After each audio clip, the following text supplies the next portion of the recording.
खरगोन शहर की सांस्कृतिक और स्थानीय संस्कृति की विरासत को सहेजे रखने एवं आम जन को जागरूक करने के उद्देश्य से शहर में 14 और 15 जनवरी को गौरव दिवस मनाया जाने वाला है। इस गौरव दिवस में आम जन की सहभागिता बढ़े एवं इसमें कैसे आयोजन हो जिससे शहर के लोग शहर के इतिहास को जान समझ सके, इसको लेकर शुक्रवार को स्वामी विवेकानंद सभागार में बैठक आयोजित की गई।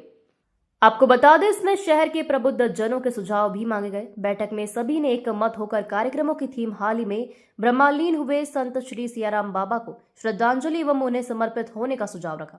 बैठक में विधायक बालकृष्ण पाटीदार ने कहा कि आयोजन प्रशासनिक स्तर तक समिति न रहे बल्कि इसमें आम जन की सहभागिता हो, इसलिए ऐसे आयोजन रखे जिसमें लोग स्वेच्छा से शामिल हो सके। इस दौरान एसडीएम BS कलेश, नपाध्यक्ष छाया जोशी, CMO MR निगवाल, उपाध्यक्ष भोलू कर्मा आदि ने भी कार्यक्रम की रूपरेखा रखी।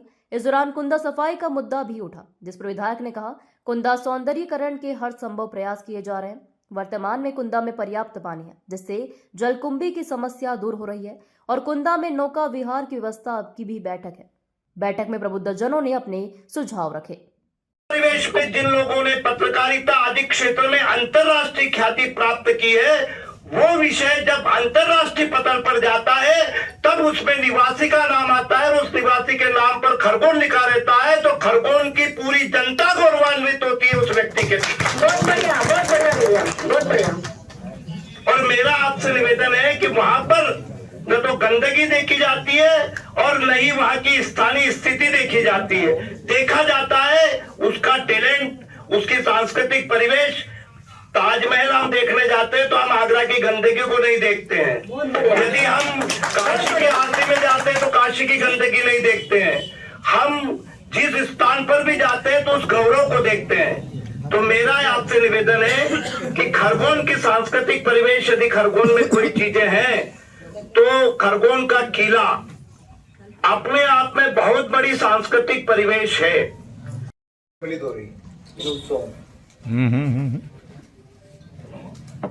सरकार जब सम्मिलित हो जाती है तो हम लोगों की धारणाएं बन जाती है कि ये सरकारी कार्यक्रम।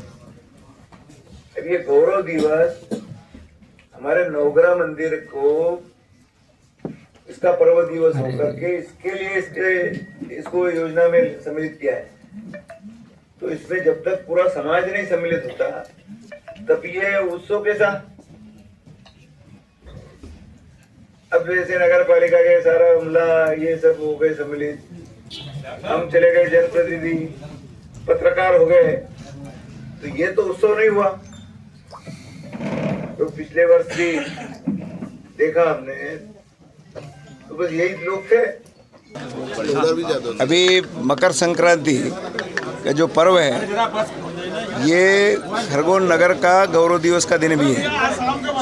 ये मकर संक्रांति ये सूर्य भगवान से जुड़ा हुआ है और सूर्य भगवान, सूर्य यहाँ से बड़े होते हैं, दिन बड़ा होता है, रात छोटी होती है। तो यही विचार लेकर के कि जैसे सूर्य दिन दिन रोज रोज बढ़ते हैं, ऐसे हमारे खरगोन का भी गौरव बढ़े, विकास बढ़े, यहाँ के लोग सुखी और समृद्ध हों, आगे बढ़ें। इस भाव को लेकर के सबने विचार करके मकर संक्रांति के दिन को गौरव दिवस के रूप में मनाने का निर्णय किया है। और वो चूँकि अब उसी की तैयारी को लेकर के आज ये बैठक थी कि सब लोग मिलकर के इसको कितना और अच्छा बनाएं, भव्य बनाएं, वो उसको लेकर के सभी सारे विषयों पर विचार किया है। अब सब लोगों के बहुत अमूल्य सुझाव आए हैं, इन सुझावों को संकलन करके इसमें से बहुत अच्छे तरीके से इसको उत्सव को महोत्सव कैसे बनाया जाए उस पर तय करके, और सबका एक संकल्प है कि अब की बार का जो मकर संक्रांति का जो पर्व है इसको भव्य के रूप में हम मनाएंगे। ये गौरव दिवस को यादगार बनाने के लिए कोई ऐसा काम किया जाएगा कि इसकी जो ख्याति है, खरगोन की ख्याति पूरे प्रदेश में पहुंचे? निश्चित रूप से, क्योंकि प्रतिवर्ष मकर संक्रांति के दिन मनाया जाता है। तो अभी शुरुआत हुई है, पिछले 2-3 वर्षों बीच में कोरोना काल आ गया था, तो अब धीरे धीरे ये जो है ना इसका ये उत्सव जो बढ़ रहा है, वो जैसे जैसे ये महोत्सव बनेगा तो स्वाभाविक रूप से इसका पूरे देश और दुनिया में विख्यात होगा। कोई सेलिब्रिटी को बुलाया जाने का प्रयास होगा? अब ये लोग सब सुझाव आ गए हैं, अभी उसमें लोग बैठ करके तय करेंगे उसमें क्या कर रहे हैं।